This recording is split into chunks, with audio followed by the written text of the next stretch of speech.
আসসালামু আলাইকুম। আমি মোহাম্মদ ইসরাফিল খান। আমরা আজ এসেছি 10 নম্বর ক্লাসের জন্য। আমরা আজকে আলোচনা করব কনসলিডেট।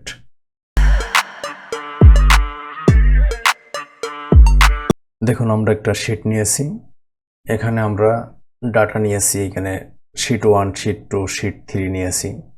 এখানে আমরা সাধারণ সাম বা 3D সাম করব।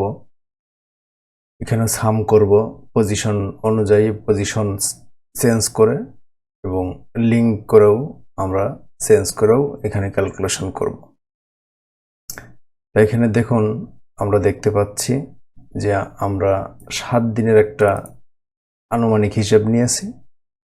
এখানে বিভিন্ন ধরনের সেল হয়েছে, সেজন্য আমি এই সেলটাকে 1 থেকে 10 পর্যন্ত নাম দিয়ে নিয়েছি।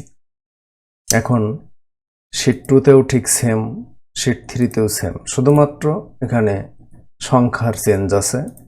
কিন্তু দেখেন, আমি প্রত্যেকটাই D4 থেকে শুরু করেছি এবং K14 পর্যন্ত ডাটা নিয়েছি। পরেরটাতেও তাই, তৃতীয়টাতেও তাই। আমরা এটাকে যদি আমরা এখন সাম করি বা সাম বাদে মাইনাসও করি, সেটাও করা যাবে, অ্যাভারেজ করলেও করা যাবে। আমরা যদি এখন এটাকে সাম করি, যোগ করি, তাহলে কি হবে? কারণ প্রত্যেকটারই এখন আমরা যোগ করব। ধরেন E4, এই E4 এর সাথে শিট 2 E4 এর যোগ করব, পরেরটা শিট 3 E4 এর সাথে যোগ করব, প্রত্যেকটার সাথে প্রত্যেকটা যোগ হবে। তাহলে কিভাবে আমরা সেটা করতে পারি? এটা খুব স্বাভাবিকভাবে আমরা করতে পারি। ধরুন, আমরা এই সেলটাকেই নিলাম,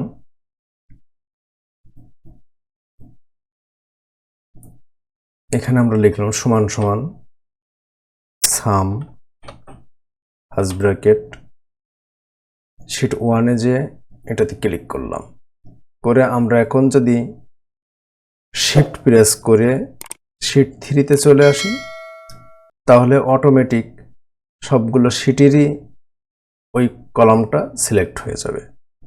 দেখেন, অটোমেটিকলি সবকটা সিলেক্ট হয়ে গেল। এখন যদি আমি এন্টার প্রেস করি, দেখেন এটা প্লাস চলে আসলো।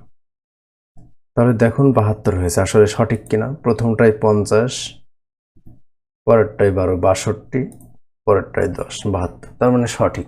দ্বিতীয় আরেকভাবে আমরা স্বাভাবিকভাবে যোগ করতে পারি।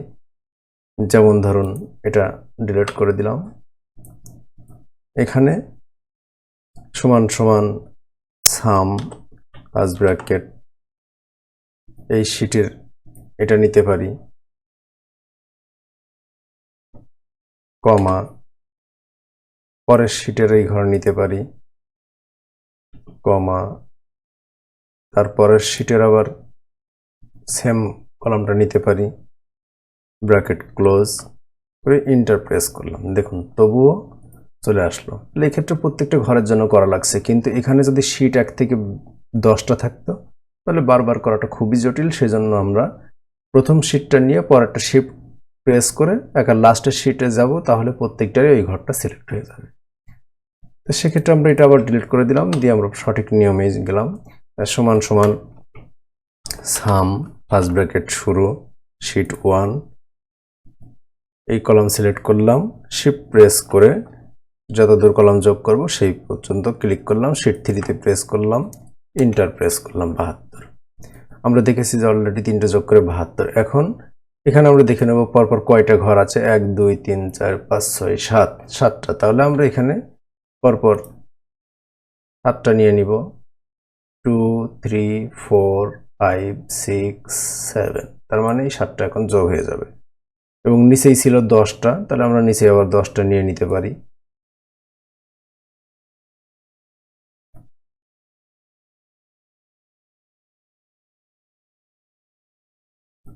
দেখুন, আমরা মোট 10টা নিয়ে নিলাম। এখন আমাদের প্রত্যেকটা যোগই ঠিক আছে, যে প্রত্যেকটা কলামের সাথে যোগ ঠিক আছে, রো কলাম মিলিয়ে যেহেতু আমাদের এটা করা আছে, সেক্ষেত্রে প্রত্যেকটা রো এবং কলাম একই আছে। কেন আমরা সাম বা এটা 3D সাম বলে থাকি। আপনার এটা যেমন 72, তাহলে প্রত্যেকটা যোগ করলেই মিলে যাবে। কিন্তু কথা হচ্ছে, আমরা তো আলোচনা করতে এসেছি কনসলিডেট নিয়ে, কিন্তু কনসলিডেটের কোনো কিছু কিন্তু আমরা এখনো করিনি। সেক্ষেত্রে আমরা এখন কনসলিডেটের কাজটা করব সেম ভাবে, কিন্তু ভিন্ন পজিশন। যেমন আমরা যে 3D সামটা করলাম, এটা যদি রো আর কলাম মিল না থাকতো, প্রত্যেকটার কলাম মিল না থাকতো, তাহলে কিন্তু এটা করা যেত না। তাহলে সেক্ষেত্রে আমরা ভিন্ন ভিন্ন পজিশনের ক্ষেত্রে 3D সাম করতে পারি। সেটা কিভাবে করতে পারি দেখুন, আমরা কনসলিডেটের মাধ্যমে ভিন্ন ভিন্ন পজিশনে করতে পারি। এখন ধরে নিন শিট 1টা আছে এখানে, শিট 2টা নিলাম আমরা, অনেক দূরে নিয়ে নিলাম। শিট 3টা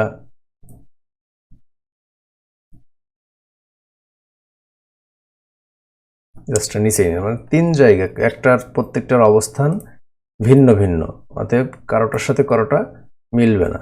তাহলে সেক্ষেত্রে আমরা স্বাভাবিক সাম করলে রেজাল্টটা আসবে না। সেক্ষেত্রে আমরা এখন সাম করব কনসলিডেট দিয়ে। কনসলিডেট দিয়ে সাম করতে হলে আমরা কি করব, ঠিক সেম পজিশনে। তাহলে এখানে আমরা ধরেন এই লাইন থেকে আমরা শুরু করব এই কলামে। এখানে যে আমরা ডাটাতে যাব, যে কনসলিডেটে ক্লিক করব, কনসলিডেট ক্লিক করে এখানে দেখেন শুধু সাম না, আমরা অ্যাভারেজ করতে পারি। তাহলে প্রত্যেকটা রো কলামের অ্যাভারেজ গড় চলে আসবে, ম্যাক্সিমাম চলে আসবে, মিনিমাম চলে আসবে, প্রোডাক্ট মানে গুণ চলে আসবে, এভাবে আমরা করতে পারি। যেহেতু সাম করতে চাচ্ছি সেক্ষেত্রে সামের ক্ষেত্রে সাম নিলাম রেফারেন্স। রেফারেন্সের ক্ষেত্রে আমরা এটাকে আমরা ডিলিট করে দিলাম। রেফারেন্স নেওয়ার ক্ষেত্রে কি করব, আমরা রেফারেন্সে ক্লিক করে এখানে ক্লিক করে আমরা শিট 1-এ যাব, যে টোটালটা আমরা সিলেক্ট করব, করে এখানে আবার ক্লিক করব, অ্যাড করব, দেখেন এটা চলে আসছে। আমরা আবার এখানে ক্লিক করব, দ্বিতীয় শিটে যাব,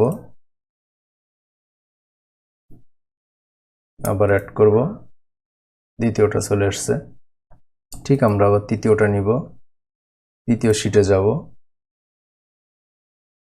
এটা ক্লিক করলাম, অ্যাড করলাম। এখন দেখেন নিচে লেখা আছে ইউজ টেবিল ইন, এখানে লেখা আছে টপ রো লেফট কলাম।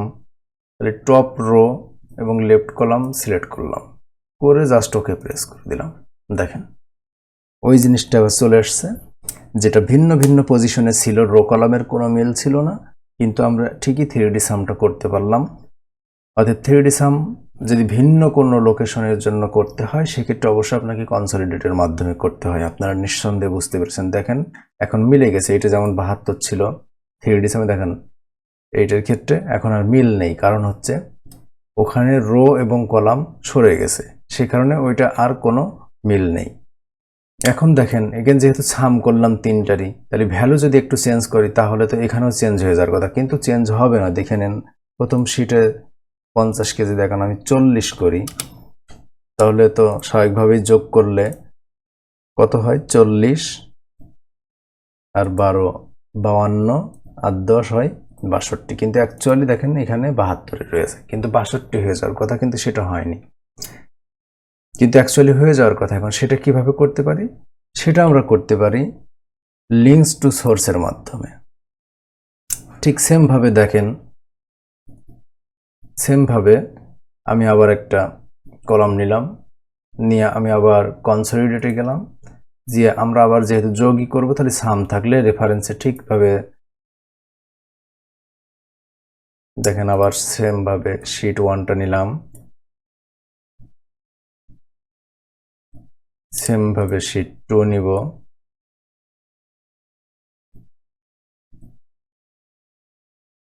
সেমভাবে শিট 3 নিব,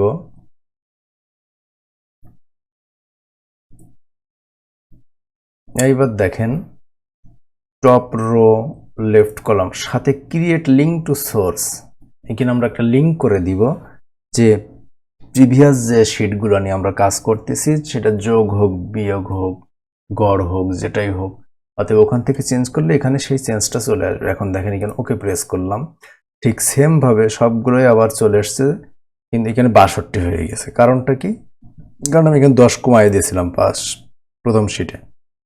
দেখেন আমি যদি এখানে 62 থেকে আরো 10 কমাইয়ে দিই, ধরেন এখানে 30, তার মানে এখানে এখন 30, পরের শিটে 12, 42, পরের শিটে 10, 52 হওয়ার কথা। দেখেন এখন এখানে 52 হয়ে গেছে। তার মানে সোর্স টু লিঙ্ক করলে প্রত্যেকটা জায়গায় যখন চেঞ্জ করবেন সবগুলো চেঞ্জ হয়ে যাবে, আর সাধারণ সাম করলে এটা কোনো চেঞ্জ হবে না। 3D স্যাম্পল তো অবশ্যই আপনাকে পজিশন সেম থাকতে হবে।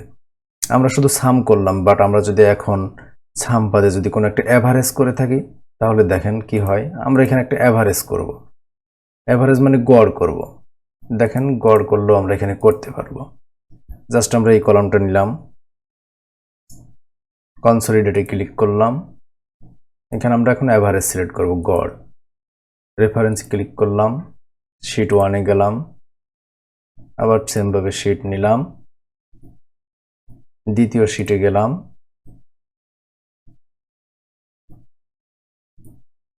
তৃতীয় শিটে গেলাম,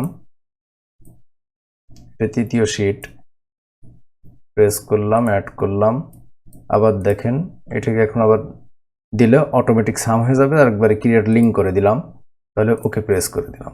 এখানে সবকটা যোগ তিনটারই এখন গড় করলে এত হবে, যেমন 17.33.33 এটা হয়েছে প্রথম গড়ের ক্ষেত্রে। দেখেন এটা থেকে তাই সেমই হবে। কিভাবে? এখানে আমরা লিখলাম সমান সমান এ ভিই, দেখেন এভারেজ ফার্স্ট ব্র্যাকেট শুরু, দেখেন প্রথম শিটে ছিল এটা, কমা, দ্বিতীয় শিটে ছিল এইটা, কমা, তৃতীয় শিটে ছিল এইটা, ব্র্যাকেট ক্লোজ, এন্টার। দেখেন মিলে গেছে। তার মানে নট অনলি সাম, আমরা সব কিছুই করতে পারবো, অ্যাভারেজ বা ম্যাক্সিমাম মিনিমাম সব কটাই এখানে করা সম্ভব। আশা করি আপনারা সবাই কনসলিডেট সম্বন্ধে বুঝতে পেরেছেন। ধন্যবাদ সবাইকে, সবাই ভালো থাকবেন। আসসালামু আলাইকুম। লাইক, কমেন্টস, শেয়ার করতে ভুলবেন না এবং চ্যানেলটিকে সাবস্ক্রাইব করে দেবেন। ধন্যবাদ।